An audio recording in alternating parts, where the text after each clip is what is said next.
Wonderful. Morning, everybody. It's great to see everyone here today. We're going to mix it up a little bit today. So we're going to dismiss the children for Clubhouse. If you have someone who's preschool age, a little person, please let them go out to the creche. We'd love to have them stay in here, but we don't mind if they go out there. For the primary schoolers, you can hang around with me and everyone else, and we're going to look at where we never got to go last week. We'll go now, which is great. It's great to see everyone here today. Actually, while we're just setting ourselves up, why don't you just have a little hello to the person next to you? Make sure they've been noticed. Give them a hug, shake their hand, high five. Do that briefly.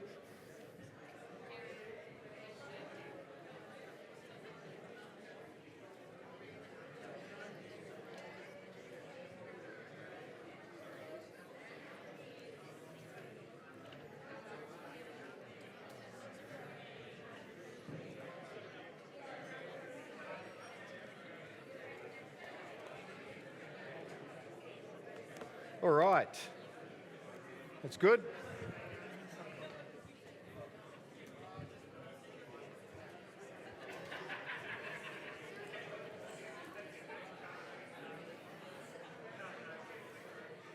Now, we're going to spend a bit of time praising and worshipping God later, and it's going to be better after... Oh, I forgot my wedding ring. That wasn't too good. Never mind. Must be in my office. Still married. I'll just hold my hands like this. Welcome everyone. We're going to do some praising and worshipping God together in a moment, or a few moments, but I thought it'd be really important just to continue what we're talking about last week so we can finish really strong today. And I think if we have a bit of context to why we worship God, and that's a key question, that I'm going to ask you in a moment, and I asked last week, have you ever thought to yourself, why do people all come to a building in Shepparton, with lights and music and all that, and they actually sing? Have you ever thought about why that is? And if you have ever thought about it, hopefully there'll be some answers to that question today and answers to other questions as well. So my name's Jeremy, just like to welcome everyone online, and we're going to keep going from where we left off last week. So there's two things that perhaps you wonder as we open today is why do we do what I just said? And secondly, why do people pray? I mean, if you think about it, it is quite odd.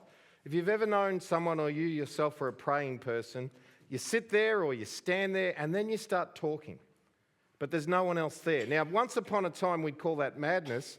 Now we realise that people do that all the time and they've usually got Bluetooth in their ears. You ever been walking down the street and you're thinking, that person's crazy. They're talking to themselves and they're yelling, they're moving their hands around. What's going on? And then you see a little thing in their ear and they're having a conversation. So it's a little bit different now. But over the years, if you've ever walked in and there's no Bluetooth, there's no phone, and someone's standing there and they're talking, but there's no one else in the room, have you ever wondered why people do that? And so week one of the little mini-series on discipleship and who we are as Christians, I talked about praying and why people pray. I'd encourage you to look at that on YouTube if you missed that week. Catch up. And then we asked, why do people sing? And talking about as part of our journey of discipleship. Disciple is a follower of Jesus, and most people in this room, if not all, are either following Jesus or interested in doing that and figuring out if that's what they want to do. And what a great environment to be in. If you're in one of those two categories, which I'm almost certain that you are, that is such a great gathering point, as Adam has just said. There's such a oneness in that. There's such a unity in that, such a unity of purpose that we're all here for a good reason. So in the midst of that, we want to talk about, well, if we are going to follow Jesus, what does that look like? It's somebody who prays, it's somebody who praises and worships. And the difference between those two is not very high, because we looked in the book of James, chapter 5, it talks about prayer, and in the midst of that, it says, if any of you are happy, he should praise God. So there's a part of prayer which turns to praise. And last week we looked a little bit about praise and worship, and we'll continue to do so today. And I'd like you to keep raising your faith levels. How many people had a good Sunday last Sunday? If you were here, how many people had a good Sunday? Wasn't it wonderful? We thank the Lord for his beautiful presence. And thankfully, the Lord didn't check out last week. He's got an ongoing reservation, right? So how many people know we're stepping into a special appointment today with the living God? You're stepping into a special appointment today.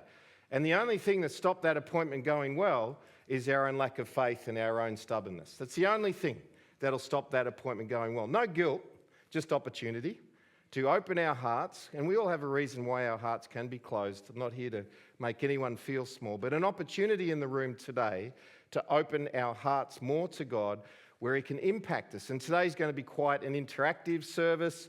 Already started, it's going to continue. So I ask as I start my talk today that you would open your heart to God like most of us, if not all of us, did last week. Let's do that again. Let's have our faith levels raised to believe that God is going to do a special thing. And look, even if it's not all about us, if we can even believe that God's going to do something for someone else and pray for that person, that's a start, right? And then usually when we're thinking about others and loving others, God does something special for us as well because He can't help Himself. What a beautiful God we serve. And the other thing I want to say just as part of this introduction, as I said last week, and I'm glad I did because I think at least 2 people took that opportunity, is today I'll give an opportunity if somebody wants to give their life to Jesus, they haven't done so before, or maybe they need to get back to following Jesus and they want to make a recommitment. I will be making an opportunity toward the end of the service, but I'm warning you now, so that you can get your heart ready to see if that's what you would like to do. Better that than trying to con you into it. I'll let God speak you into it today while we're going through the service. So there'll be an opportunity to make a decision to follow Christ later today. Get yourself ready. It's wonderful. All right, last week we defined praise and worship. I appreciate there's a bunch of people here that weren't necessarily here last week, or just those that were just need a recap. So for the sake of that, we can see there it's the joyful act, this is praise, the joyful act of recounting of all God has done for us. It's telling. Now, of course, we can praise somebody. You know, I can praise my barista who happens to be related to me, and double shot coffee. Oh, you got to taste the crema. You got to get onto that stuff. That is just so good. I want to praise my barista. But how many people know that's still a definition of praise, but it's limited. The most wonderful praise that we can have is to praise God, to tell of His goodness. So when we're singing to God, and of course it's not just singing, but typically it will go to singing, and we've had a bit of a laugh the last few weeks. Even if you can't sing, you can sing. Because if you think about it, that's the definition of praise. And even the worst singer in this room, would you like to identify yourself? Can you wait until I finish asking the question before you put your hand up, please? But there are some here that would self-identify as the worst singers in the room. And you know who you are, don't you? Yes! Even if you're that person, can you tell me if you're able to do this? Are you? Right. And not just in speaking terms, but whatever that is that comes out of your mouth, those terms as well, singing terms, right? And I've said, and I'll continue to say, that in the ears of a loving Father, who one day will make you come right into tune like you need to, but there is nothing sweeter when that is coming from the heart. And the thing is, if it is praise, right, the joyful act of recounting all that God has done, that is coming from a good place. So anyone who says, I can't praise and worship, rubbish. Because we can praise an actor, we can praise a celebrity, we can praise an influencer. If we can praise those people, God bless them, we can praise their creator who made them talented in the first place. So everybody can praise God. And already we've started today by having an opportunity for everybody to praise God. And that's why I don't get all judgy about it, but there's such an opportunity. Why can't we? Why wouldn't we? When we praise all sorts of things and all sorts of people, and yet the creator of all those things and all those people, sometimes we feel a bit odd about praising that person. Bring me some logic why that is. And I'd love to hear you after the service. Other than our own doubts, our own fears, and our own insecurities, there's not really too many reasons why we can't praise our Creator. And if I was to throw the microphone around to everybody, including the teenagers and the youngest kids in the room, you would all have something to tell me about God and why you're thankful to God. Everybody would be able to think of something. So everybody can praise. Second thing is worship. Now, this is a bit different. We talked just briefly about this last week. It's prostrating oneself to bow down, to fall face down, to pay homage and respect. It's a great word, that homage. Is it French? Surely French, out of the Latin somewhere. Sorry? Is it French, Anique? Did I say it right, or did I butcher it? Homage, to pay homage and respect to one, again, that is worthy of respect. Now, we said last week with worship, it's a posture. Now, for many of us, that should, and can be a physical posture, right? So for some of us, though, getting ourselves to bow down, face down, or lowering ourselves before God is difficult because of maybe some physical failings, right? Can we worship if we're disabled in some way? Of course we can. So it's not just a physical posture, but it's a spiritual posture within us, right? So we can be standing like this and certainly being low in posture to God. Does that make sense? So that's why when we're praising and worshiping God with song, we're not overly fussed about what people are doing with their bodies. What we're more fussed about is that it's coming from a place of lowness before a very high God. Now, I've seen some people, sadly, who have praised and worshipped in a way that is elevating themselves. And I couldn't tell you that I've never done that. But I can tell you that if and when I have, that's not the right thing and that's not worship. Because worship is a posture or a physical posture or a spiritual posture or a posture in the heart of coming in low before a great God.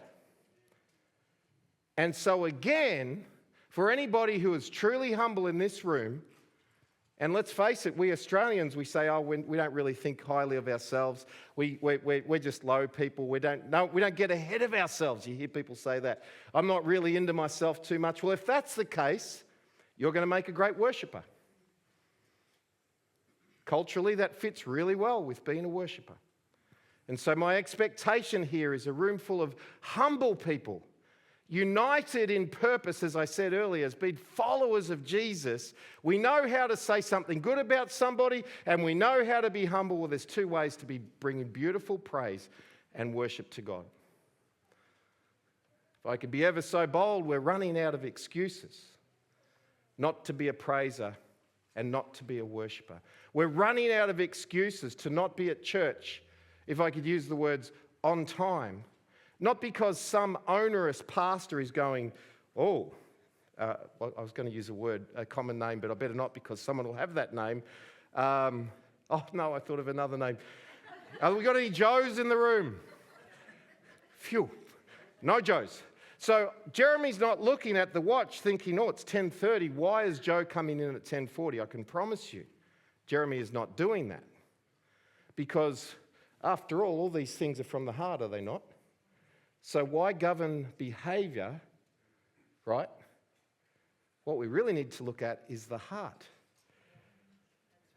So to be honest, I'm always honest, number one, to be honest. Number two, to be frank, I couldn't care less what time people come to church. Because all it is an indication of what's in our heart. By the way, next time someone comes in late, don't think, gee, they've got a bad heart. People have flat tires, people have children, people have problems, people have health. So please, let's just get this straight. But I know for a fact, Judgy Jeremy knows for a fact some people are late because they don't want to praise and worship as much. Or if they do, just want to come in at the end, suss it out, don't want to enter in too much. And if that's you, you know I'm right. And that's okay, because I reckon most of us have been there at some stage. So this is not one of these types of sessions. This is one of these types of sessions. You got opportunity. Why wouldn't we tell you about that? You've got opportunity to come in. You've got opportunity to have something, as we'll see later in my talk, that's super, super special. Why wouldn't we, as our hearts soften and as our hearts grow in our fondness for God, enter in? And being on time to church is one of many fruits of what is going on in the heart. Does that make sense? And maybe we are a bit slack, and maybe if you did want to govern who's coming in at the right time and all that, and have a perfectly controlled church, everybody would be here on time, ready to go, and I could lift my insecure ways to feel better about myself that we've got an on-fire church and tell all the other pastors how wonderful we are. But I'm not sure that's what we're shooting for. I think we're shooting for prostrating ourselves. I think we're shooting for coming in low. I think we're shooting for falling face down, either physically or in posture of our hearts, towards a wonderful God, and at that point, entering into praising Him, telling of His goodness, entering into worshiping Him, coming down and realizing our place before an awesome, mighty God doesn't seem as distant and difficult as what it once was.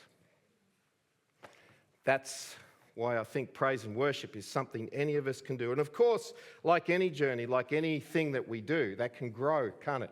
As we enter in and as we value it, it can grow to become even better and a big part of our life. All right.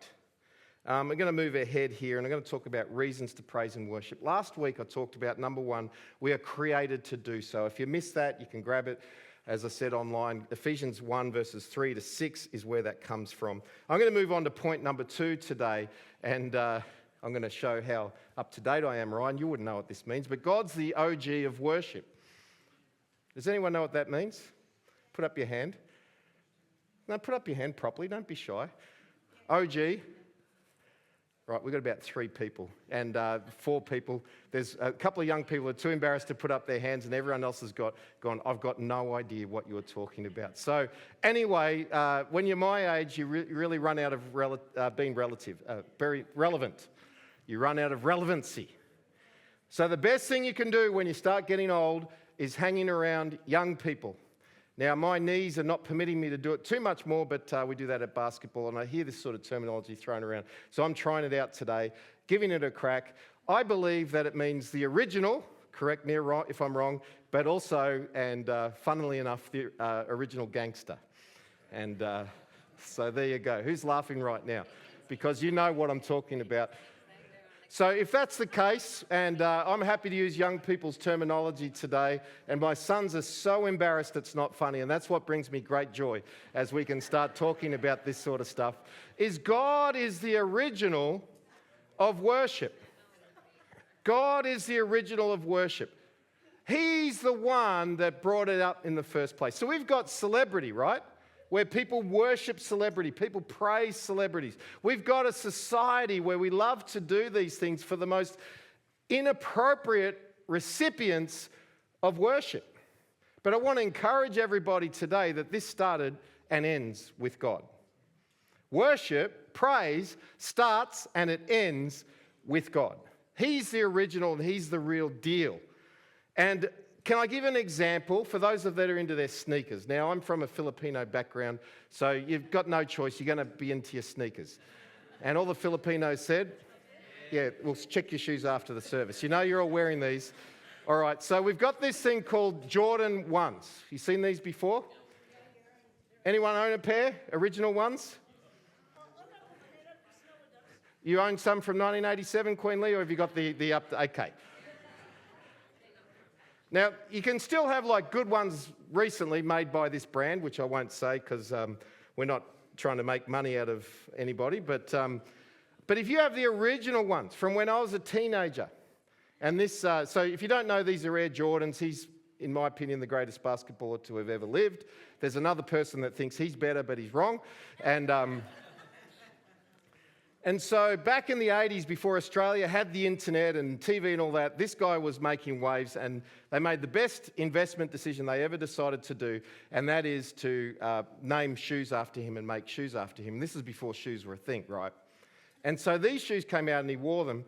Have a guess how much, just not his shoes, because they're worth millions, the original ones, but just a pair from a shop that he's never ever seen would cost you today. From 1987, more than 6,000, 32,000 US. 32,000 US for a pair of shoes. Why? Because they're the original. Now the thing is, with anything that's great, it's worthy of copying, right? Anything that's great is worthy of copying. Now go to the second photo, please. Now, no offence to Projogs. No offence to Honours Sport or to Air Jordan, which one of the bits says, but I'm going to guess these are worth significantly less than $32,000. If I look at the quality of them and the make of them, I'm going to guess, well, we got Air Jordans up the back, sorry. So the ones at the front, I'm going to guess about 10 US if you want to rip someone off.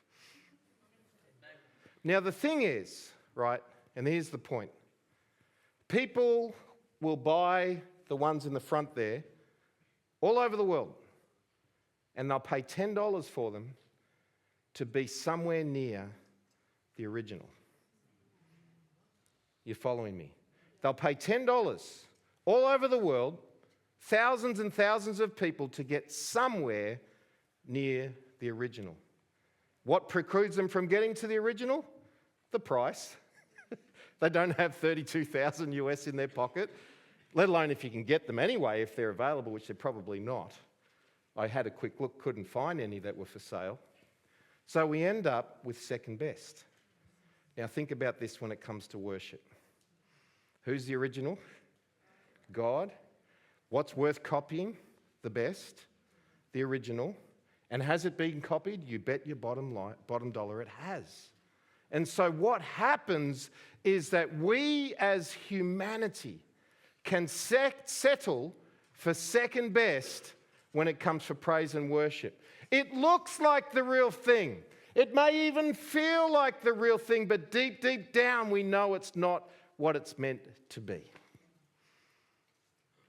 And if I could open up a proposition for you all, we've settled at times for the Projogs, when in all reality, we have every right and every bit of access to the original ones.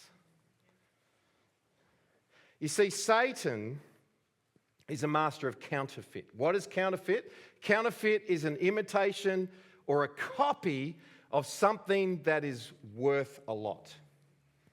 And so what Satan does is he provides a series of copies for anything God does that's the real deal, to try and entice humanity to take second best. And I'm not here to praise Satan, but if I ever was, this would be the only point I'd praise him on, is he's a master at this. I would praise him in as much as I would acknowledge that he's really, really good at it. I'm not praising him, but this is what he's best at, right? Is giving us second best and making us think that we've got the real deal. And so when it comes to praise and worship, of course this is something that he's going to be doing. Some theologians would propose that he was the angel of music before he fell from heaven, that this was his wheelhouse, this was his domain at what he was best at. I'm not sure if that's true or not. I personally believe it is. He would have at the very least been very musical, in my opinion.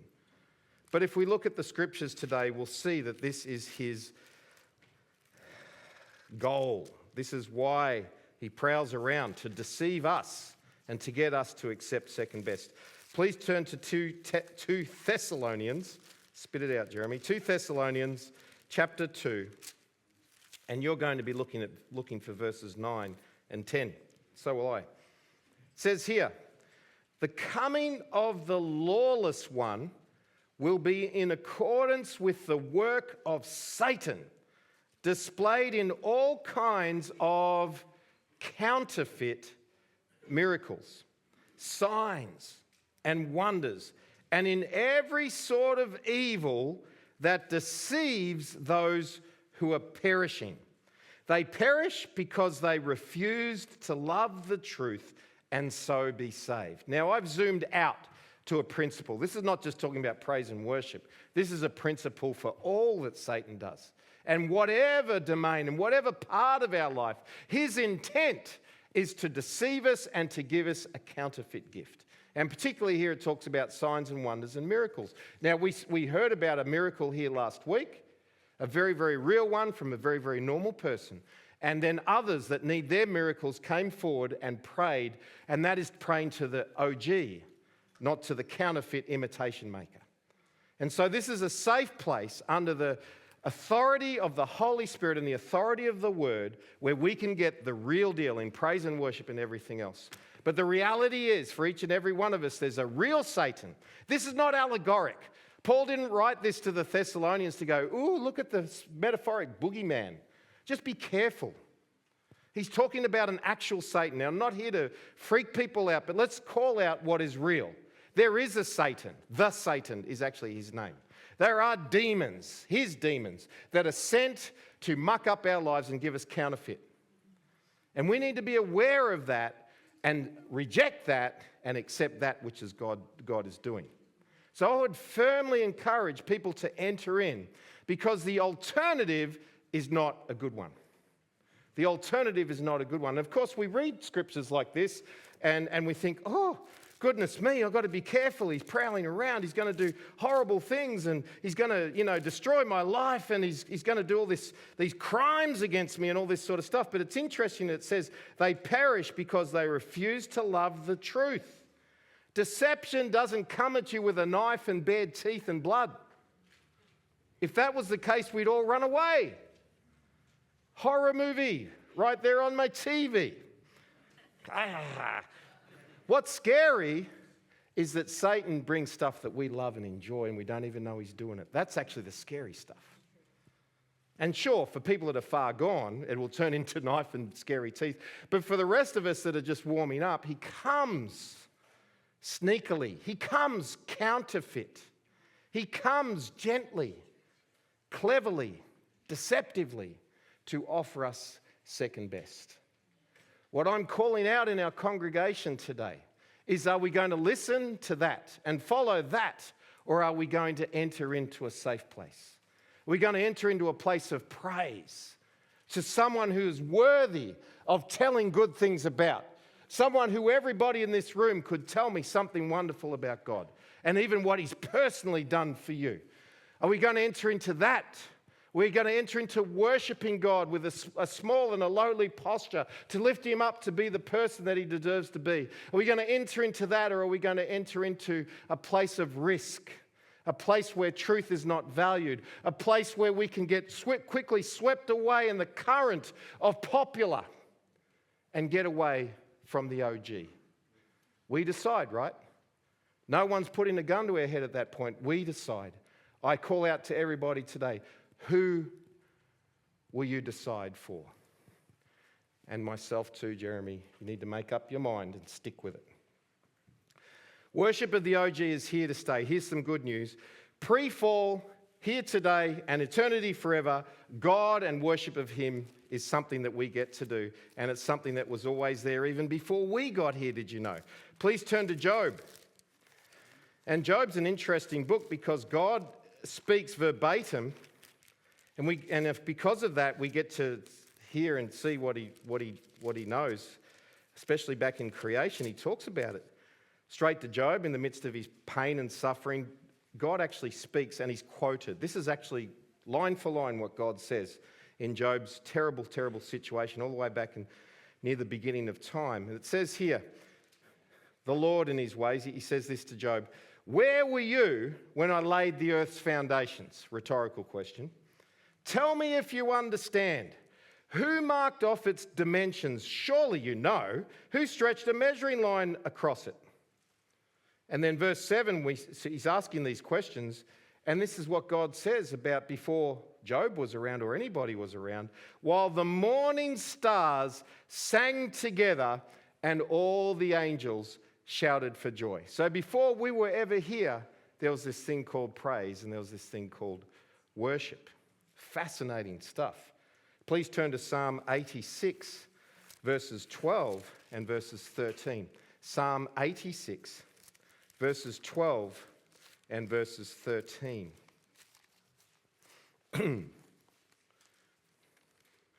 We're laying the table here to see that this praise and worship thing's not as weird and uncomfortable as what some of us might think it is. Even before the beginning of time, this stuff was around. Before we were created, before this earth was created. And we read here in Psalm 86, verses 12 and 13, "I praise you, O Lord my God, with all my heart.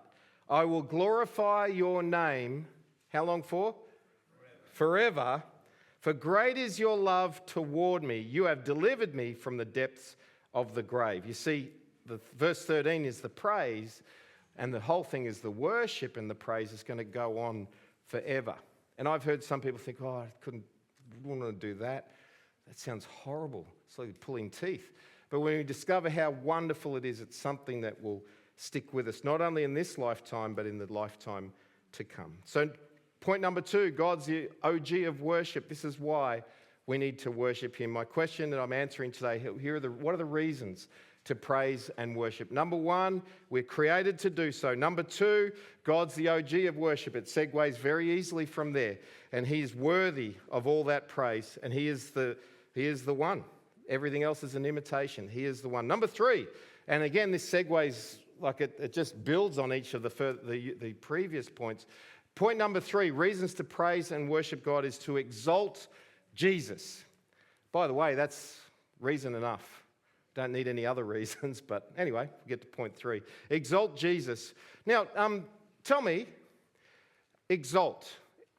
Let me see. Generations that are over 60. Is that a word that was used a lot and still is in your vocabulary?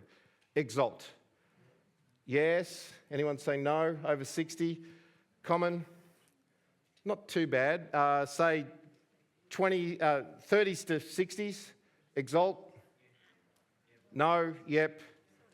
Sort of, kinda. Speak to me, please. 30s to 60s. Yeah, we've got a meh. Under 30s, heard the word exalt. Okay, we've got more shaking of the head here.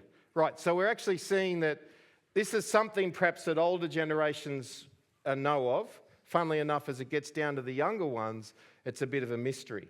So let me fill in the mystery just in real simple terms. Exalt means to lift up, to glorify, speak well of, to sing about, right? So if we exalt God, we're lifting him up. And of course, a worshipper doesn't find that difficult because they're already low anyway. So we lift him up while we remain low.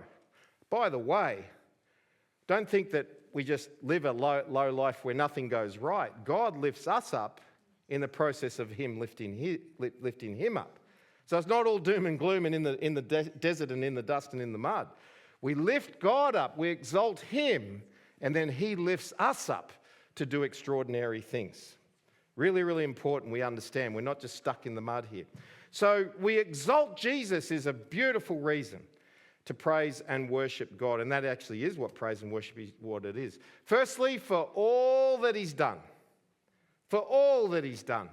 And I keep talking about this today, so I think it might be appropriate if we just pause the video here. For the next minute, you've got 30 seconds each to tell the person next to you what it is that you're most thankful God has done for you. Now, for some of you, that's a challenge because you're in a really, really tough place at the moment. And this is good discipline because praise and worship should not depend on circumstance. It does because we're human, but it shouldn't because he's God. So if it's not too uncomfortable, if it is, just say, I need some time out. But anybody else, just let the person next to you for 30 seconds, let them know what God has done that you're thankful for. Please take your liberty as we pause the video. So we exalt Jesus as we unpause the video for those that are watching at home. We exalt Jesus for what he's done. Now, most of us, if not all of us, have just told someone something they're grateful for what God has done. Now, think about this. He's only done it because of who he is. He's only done it because of who he is. And even if he never did it, or I was going to say even if he never done it, but I don't speak proper, I don't do that anymore. See, this is the thing. When I can never concentrate on one thing, I get little jokes come into my head and I can't remember the first point. And then when I get old, I'll never get back to the first point. Thank God for notes. We can only worship what he's done because of who he is. And even if he didn't do it, he's still worthy of praise and worship because of who he is. We exalt Jesus. We lift him up. And of course, we don't want to do that for ourselves. He's the one that is worthy. So every testimony you hear at GVCF, especially publicly, You won't hear, oh, I'm so happy that I'm this wonderful person because I get to do A, B, C, D, and E. It is, I'm so happy because Jesus has changed my life to give me opportunity to worship him and to exalt him through what I'm doing. And if Jesus doesn't get the glory in a testimony, it's not a testimony. It's just a brag fest. It's a testiphony, says the lady in the front row. Very clever.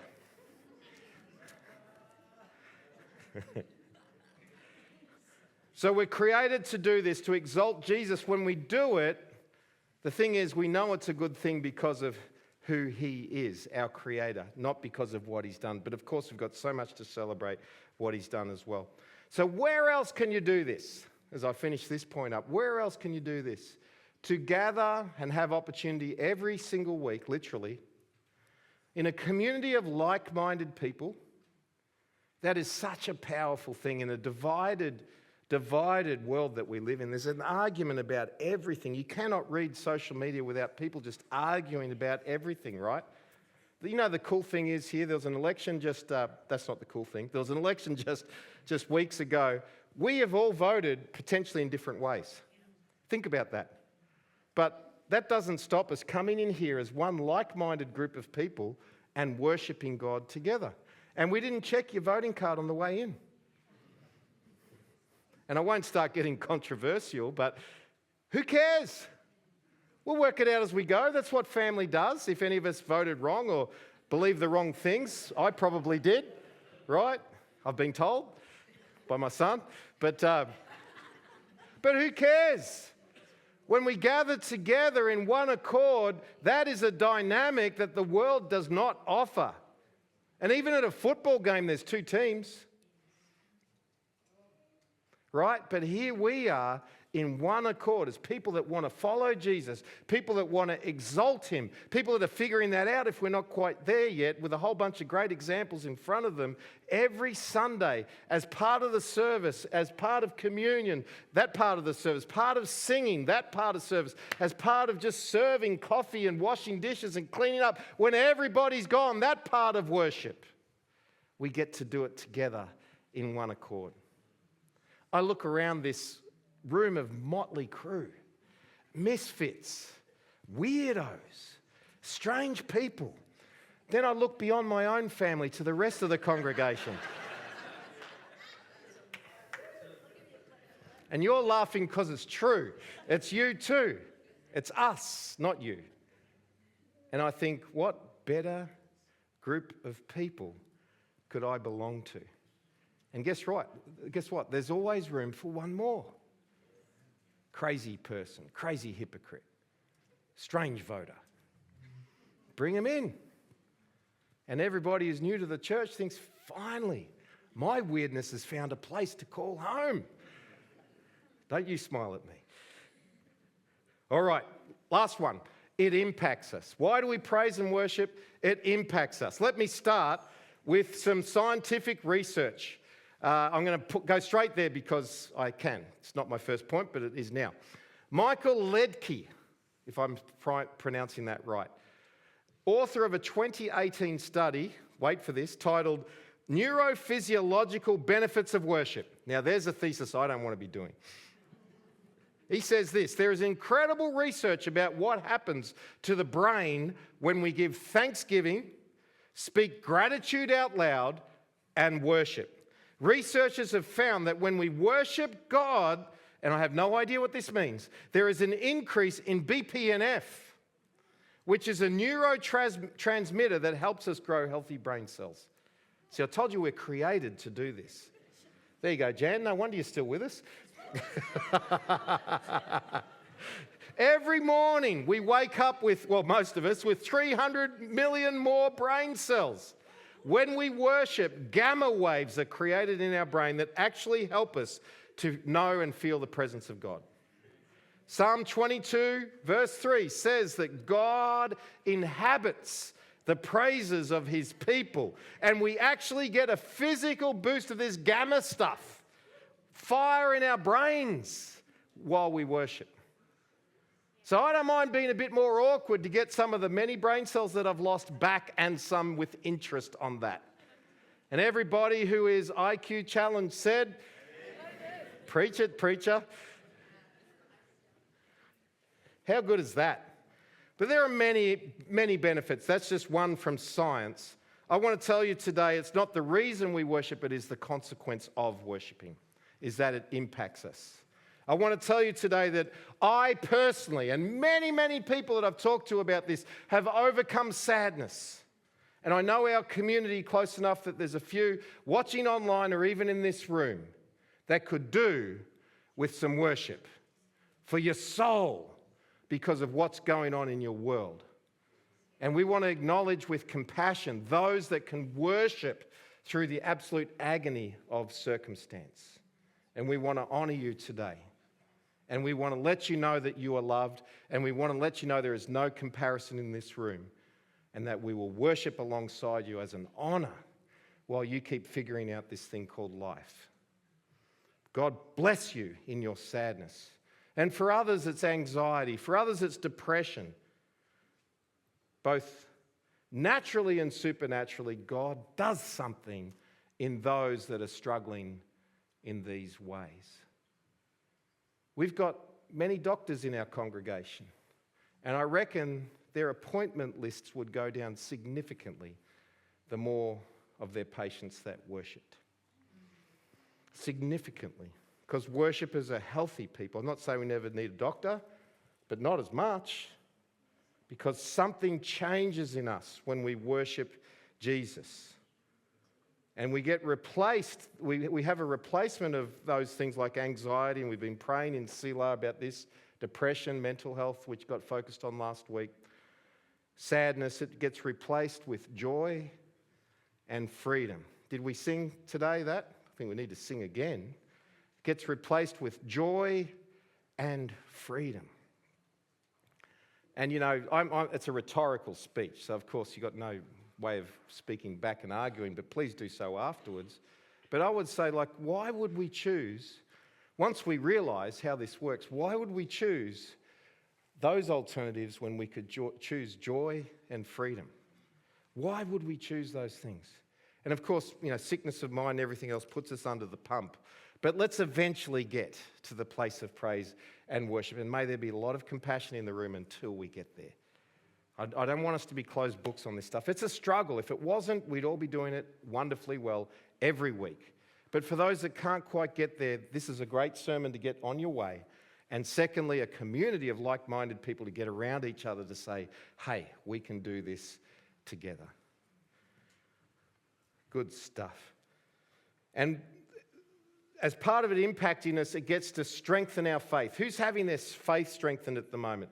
I believe God is, there's a bunch of people, there's faith that's being strengthened. Well, worship can very much impact that. And in the moment we're going to sing, we're going to be praying for people again, really believing in faith that part of this worship will unlock the supernatural amongst us. And that is my last point on how it impacts us. It's that we experience the supernatural. We're much more likely to experience the supernatural when we are worshippers.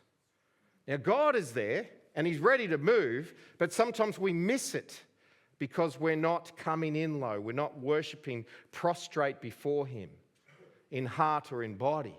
And so He's ready and willing to do something, but sometimes we miss that opportunity because of us issues. The great thing about worship is it ushers us into the supernatural. Obviously, Jesus' blood, as we celebrated communion, is the first and the most important thing, but once we have that privilege, we can worship and enter deeper in. We can see this in Psalm 100, verse 4, if I could read this verse. It says, "Enter His gates with thanksgiving, and enter His courts with praise. Give thanks to Him and praise His name." And this way, as we come to God, we come as praisers, we come as worshippers, we come increasing our chances significantly of experiencing the supernatural. Boy, oh boy, does this thing impact us.